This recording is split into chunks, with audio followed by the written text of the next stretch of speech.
আসসালামু আলাইকুম dear viewers, আজ আপনাদের সামনে আরেকটি নতুন লেসন নিয়ে হাজির হলাম। যেই লেসনটি আমি কিছু ফ্রেজ দিয়ে শুরু করছি। তো প্রথম ফ্রেজটি হচ্ছে নো বিগ ডিল। এটা বড় কোনো ব্যাপার না বা সমস্যা না। সামবডিজ আইস, মানে এসবি হচ্ছে সামবডিজ আইস আর বিগার দ্যান দিয়ার স্টোমাক। অত্যন্ত লোভী মানুষ যার চোখ ভরে তো পেট ভরে না। টু বি, এই বি হচ্ছে beaver, too big for your boots. এর অর্থ হচ্ছে নিজের যা নয় তার থেকেও নিজেকে গুরুত্ব তার থেকেও নিজেকে গুরুত্ব দেয়া, তার থেকেও নিজেকে নিজেকে তার থেকেও নিজেকে গুরুত্ব দেয়া। হ্যাঁ, আচ্ছা, a big fish in a small pond অর্থ হচ্ছে ছোট্ট এলাকাতে একজন গুরুত্বপূর্ণ, মানে ছোট্ট একটা এরিয়ার মধ্যে তিনি হচ্ছে একটা গুরুত্বপূর্ণ ব্যক্তি, এরকম একটা অর্থ প্রকাশ করতে এটা ব্যবহৃত হয়। এ বিগ গার্লস ব্লাউজ, ভীরু বা আত্মবিশ্বাসী না বা সাহসী না। ভীরু স্বভাবের একজন মানুষকে বলা হয়েছে এ বিগ গার্লস ব্লাউজ। প্রথমটা আমরা দেখে নিই। যদি আমি বিতর্ক প্রতিযোগিতায় হেরে যাই, এটা কোনো বড় ব্যাপার না আমার কাছে। তাহলে কী হবে? If I lose in the debate condition, lose in the debate condition, বিতর্ক প্রতিযোগিতায় যদি আমি হেরে যাই, হেরে যাওয়ার ইংরেজি হচ্ছে লুজ, হেরে যাই। It is no big deal to me, অথবা এটা দিলেও হবে না, it is no big deal, এটা আমার কাছে কোনো একটা সমস্যা না, কিছু যায় আসে না এতে।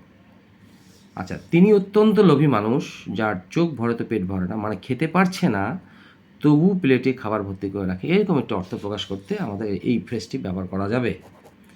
আচ্ছা, হিজ আইস, যেহেতু সাবজেক্ট বহুবচন, তাহলে কি আর বিগার দ্যান দিয়ার স্টোমাক, মানে এই চোখগুলোর থেকে, চোখ ভরে তো পেট ভরে না, পেট ভরে তো চোখ ভরে। হিজ আইস আর বিগার দ্যান দিয়ার স্টোমাক, মানে তাদের পাকস্থলী থেকে তার চোখগুলো অনেক বড়, অর্থাৎ মানে চোখ ভরতে পেট ভরে, আমি পারবো না তাও খাবো, এরকম একটা অর্থ।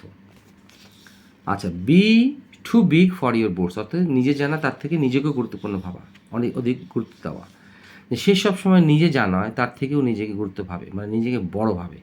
তাহলে কী হবে? He is always too big for his boards. এই ব্যক্তি যদি হি হয় তাহলে এখানে হিজ হবে, যদি আই হই তাহলে এখানে অবশ্যই মাই হবে। এই মানে he is always too big for his boards, সে তার নিজে জানা তার থেকে অনেক নিজেকে গুরুত্বপূর্ণ ভাবে।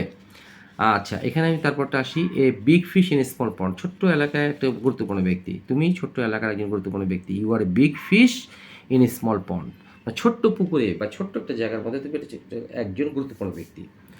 আচ্ছা, পরেরটি হচ্ছে এ বিগ গার্লস ব্লাউজ, হচ্ছে ভীরু স্বভাবের একজন মানুষ যে সাহসী না, আত্মবিশ্বাসী না।